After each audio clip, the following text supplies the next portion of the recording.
So what's up everyone, for this video we're going to solve this electric circuit problem, specifically problem numbers 4 with dependent sources using mesh analysis technique. So if you want to learn, please keep watching and let's go.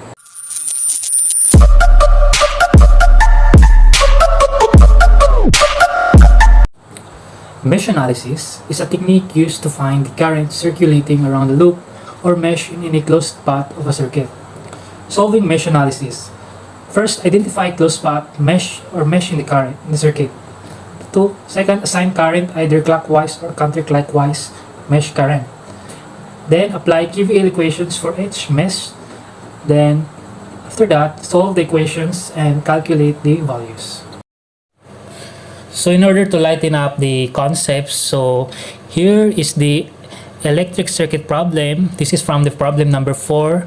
So employ mesh analysis to obtain values for I sub x and V sub a in the circuit of figure 4.66. So in this problem, we must find the values for I sub x and the values for V sub a.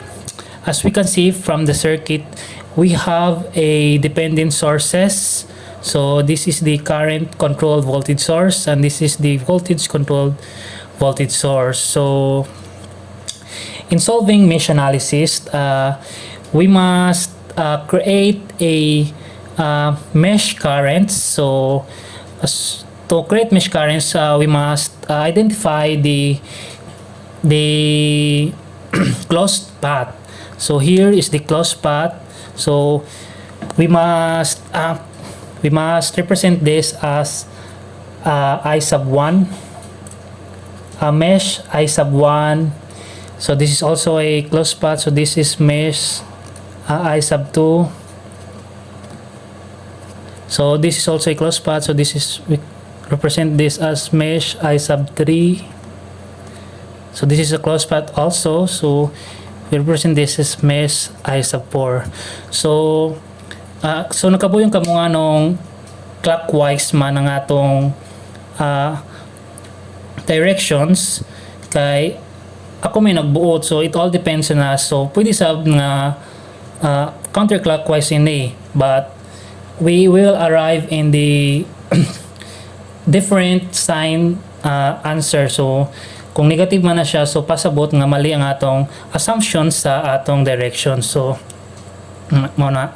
So after we create a mesh current, so we must solve this by applying the technique that we learned, specifically the KVL. So we must apply the KVL in order to get the equations from each mesh current. So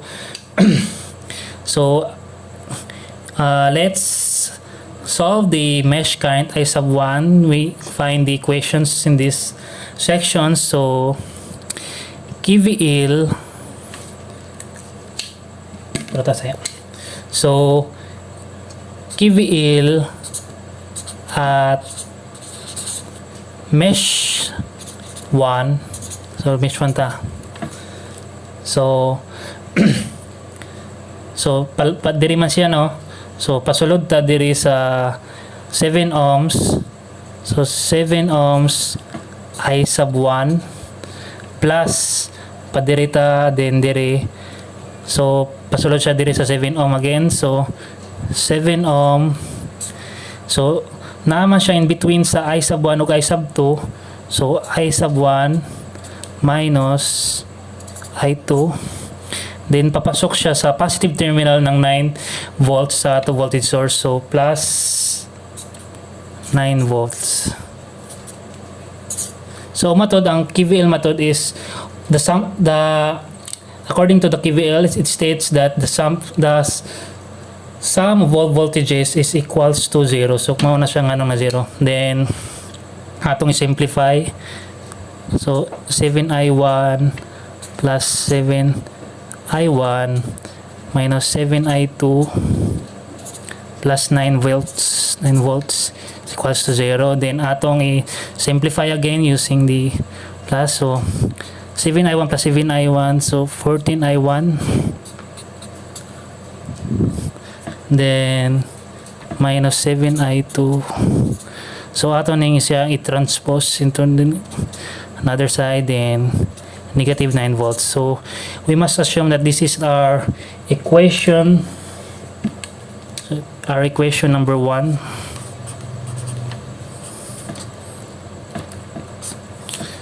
Then there na punta sa mesh current I2. So KVL at mesh 2. So maura pod ka ng process, then pasulod man siya diri sa 7 ohm.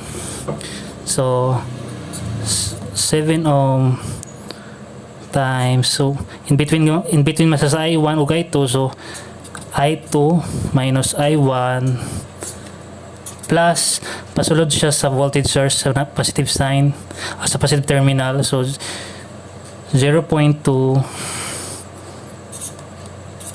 Ix, then pasulod siya sa 4 ohms plus 4 ohm times, in between siya sa I2 I4, no? So I2 minus I4 is equals to 0. So ato i-simplify, 7I2 7I1 plus 0.2 Ix plus 4I2 4I4 is equals to 0. So dere ato kaya ba ng pareha sila na variables. So 7I2 plus 4I2, so pila magunatan ni sa I1. So dere may I1, no? 7I1 para gana, then 7I2 plus 4I2, so 11I2 plus 0.2 Ix, then negative 4I4 is equals to 0. So as we can see, no, there is a value of Ix. So para ma-simplify nato pagtarong ng ato kuan circuit, para makuha nato ang accuracy ng ato answer, so we must identify the values for Ix. So from the figure, no, di ba diri ang Ix sa same sila sa direction sa ato mesh I3. So therefore the from the given figure,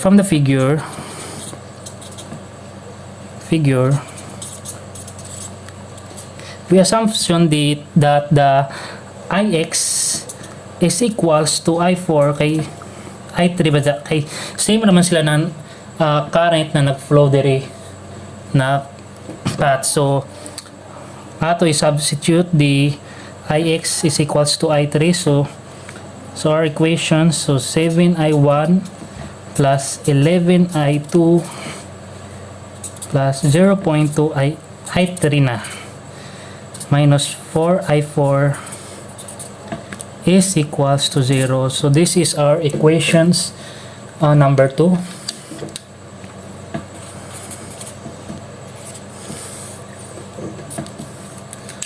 So for our mesh current I3, no, so KVL, so for our mesh I3, so hini dire, so KVL ato kaya man dire equations, KVL at mesh I3, mesh 3 kan. So pasulod siya sa 4I4, no, ay sa 4 ohms I3 kaysa naman siya, din pasulod siya sa negative 9 volts plus in between sa pasulod siya sa 1 ohms, din in between siya sa I4, so 1 ohms I3 minus I4 is equals to 0. So to simplify, 4I3 9 volts I3 minus I4 is equals to 0. So nga ating plus ang the same sila variable I3, no. So 5I3 minus I4 is equals to 9 volts ato tag transpose. So this will be our equation number 3.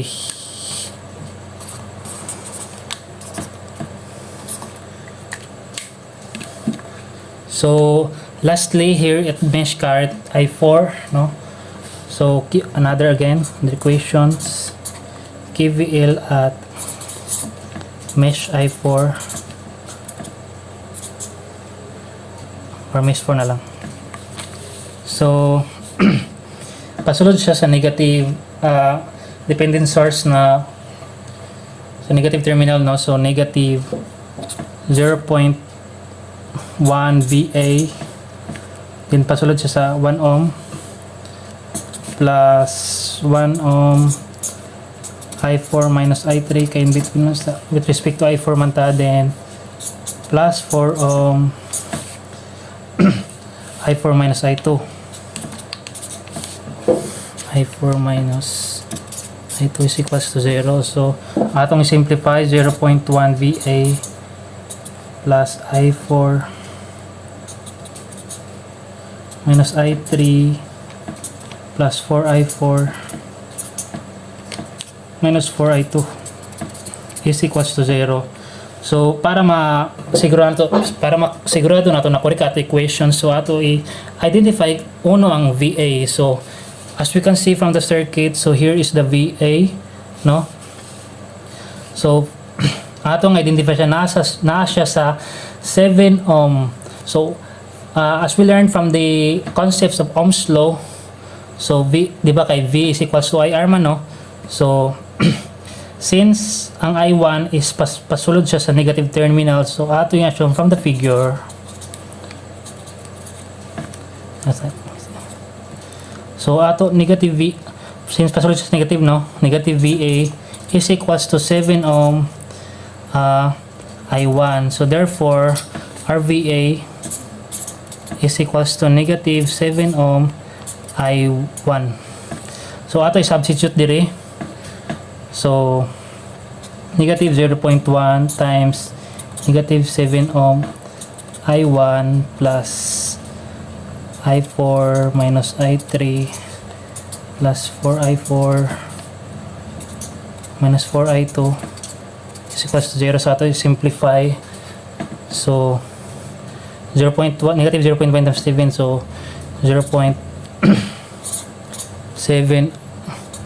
I1 plus negative 4I2 kay jari may negative 4I2 din, no?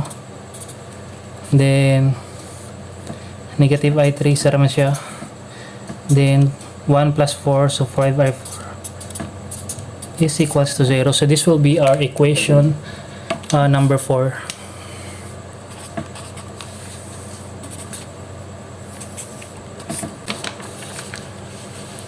So after we identify the equations for since we have the 4 variables, no? So 4 equation kapin kamo nga nung na 4 equations, so kaya po nato ang mga values ng I1, I2, I3, I4. So 4 equations for ano, so ato na satisfy, so na atay 4 equations. So then atong i-solve using, since masolve man na siya using matrix, so para madali ato siyang i-solve through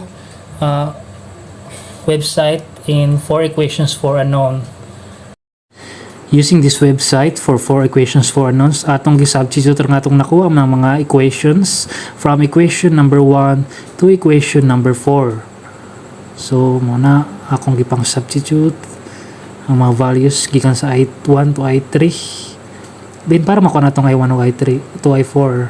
So ang W is muna I1, ang X I2, ang Y I3, ang Z I4. So muna mga values. So naa naman to, no? So ato naman nakayab ang values ng I1. So ang I1 is equals to so ang I1 is equals to 0.97 ampere. I2 is equals to 0.669 ampere. I3 is equals to 1.792 ampere. I4 is equals to 0.040 ampere. So ato naman nakaiba mga values sa I1, I2, I3, I4. So ato balikon ang questions ng ato kuan circuit. So ang tagkayab na ato diri, we must find the value for Ix and VA. So kanira man siya atong kayabon. So ang atong magamit diri na importante nga values ng current is ang I1. Kaya naman siya dapat sa I1, din ang Ix is nasa I3. So after we so ang Ix, since we know that from the figure, so ang Ix is equals to I3, no? So pilang value na itong I3? 1.792. So therefore I3 is equals to Ix man. So Ix is equals to 1.792 amps. So as the last one is ng value ng VA. So we know that the equations for VA is we know that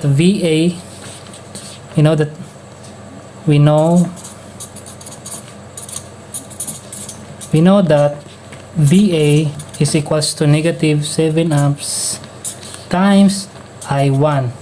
So we know the value from I1, no? Here, negative 0.977 ampere. So negative 7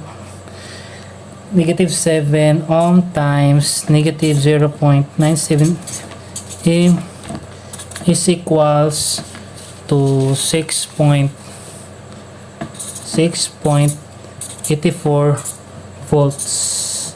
So therefore our values for VA is equals to 6.84 volts.